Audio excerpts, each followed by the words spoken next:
Hi, I'm John Patrick from the Wright Test Kitchens, and today is episode 1 of my new video series, Dough Talk, where we break down the science of better baking.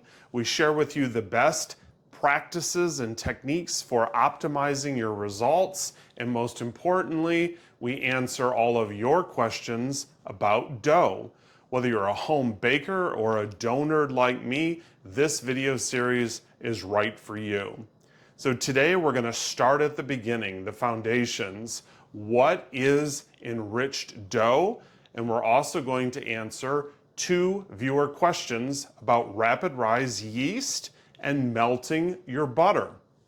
And yes, today's video is sponsored by the Sweet Dough Arm, which is the stand mixer attachment that I've designed to allow you to optimize enriched sweet doughs by gently incorporating the butter the way a baker would by hand. So let's get right into it. Enriched dough, also called sweet dough, includes any yeasted dough that has additional added ingredients beyond just your basic water, flour, salt, and leavening or yeast. And those ingredients typically are egg yolks, butter, lard, sweeteners, honey, sugar, whole milk, heavy cream, all the good stuff. And when you add those additional ingredients into yeasted doughs, the dough handling characteristics become a little bit more challenging, and temperature control becomes ever so much more important. Examples of enriched or sweet doughs include cinnamon rolls, Hawaiian rolls, challah bread, French brioche, all the good stuff. These are doughs that are soft, rich, and have wonderful buttery texture to them.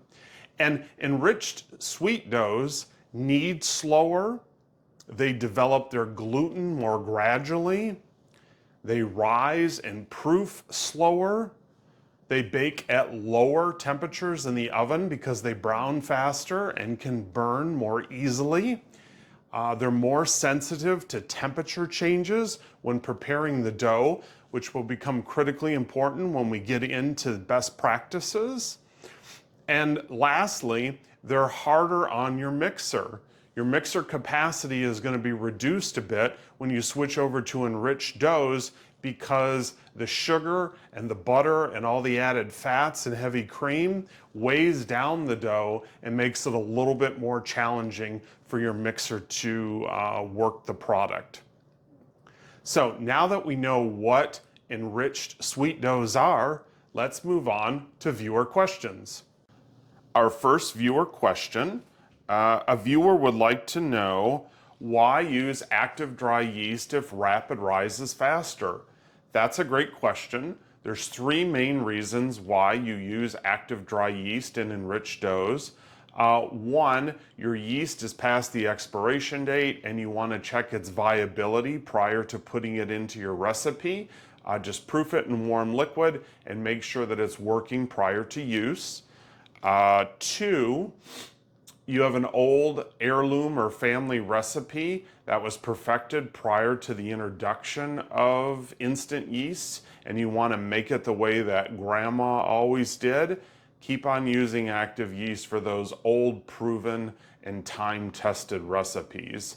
And 3, you're looking for a very mild flavor profile. A lot of times instant or rapid rise yeast has a bit more robust or yeasty taste to the flavor profile. And if you have a very subtle or delicate enriched dough that you're working with, stick to active dry and you'll have a very nuanced and mild flavor profile. Otherwise, always go with instant or rapid rise yeast. It's easier to work with, and also it's a bit faster, as the name implies. An important note though, on the packet of instant or rapid rise yeast, it will always say to incorporate your liquids at the 120 to 130 degree temperature range. This is not a good idea for enriched sweet doughs.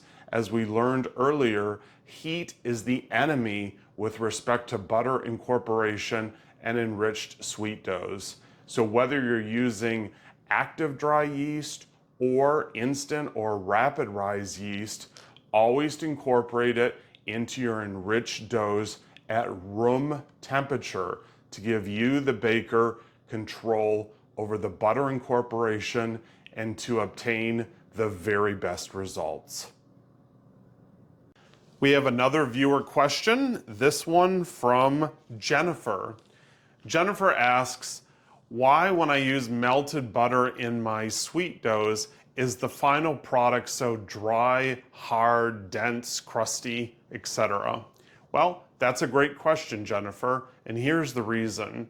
In rich doughs, when you melt the butter, the fat separates from water, and the fat creates almost an envelope that surrounds the dough and makes it almost like a giant grease ball, but prevents the butter from evenly incorporating throughout the dough, which is not good. Your gluten can't develop properly, and your dough won't pull cleanly away from the sides of the mixing bowl, which is normally the visual cue that you look for to determine that your gluten development and dough formation is happening properly in your stand mixer. So to compensate, you'll throw in more flour, typically 10-15% more than the recipe calls for, just to get the dough to react properly in the stand mixer. Then when you put it on your board to work it and get it ready to proof, you'll add even more flour. So you think everything is okay, but you wind up with substantially more flour that was pushed into your dough to compensate for the grease ball that you have enveloped your sweet dough in. And that's a huge problem. And to correct for that, you want to use cool to room temperature butter when you're working with enriched sweet doughs, and you want to incorporate them slowly, gently, the way you would by hand. And when using your stand mixer, the best way to do that is to use the sweet dough arm, which is the tool that I engineered specifically for this purpose. I'll say it again, heat is your enemy with respect to pushing butter into enriched sweet doughs. Only use cool to room temperature butter with a gentle rubbing action, and you'll get perfect results every time. If you found this video helpful, please like, subscribe, and leave your comments with your baking questions, and I'll answer them on future episodes of Dough Talk. If you're tired of tough, dense sweet doughs, get the sweet dough arm at sweetdougharm.com and bake like the pros. In the next episode of Dough Talk, we're going to dive into best practices for cinnamon rolls, and I will share with you all of my family's time-tested secrets learned over decades of old world baking. Remember, if we're not baking in France, we must always bake like we are. Oui, oui.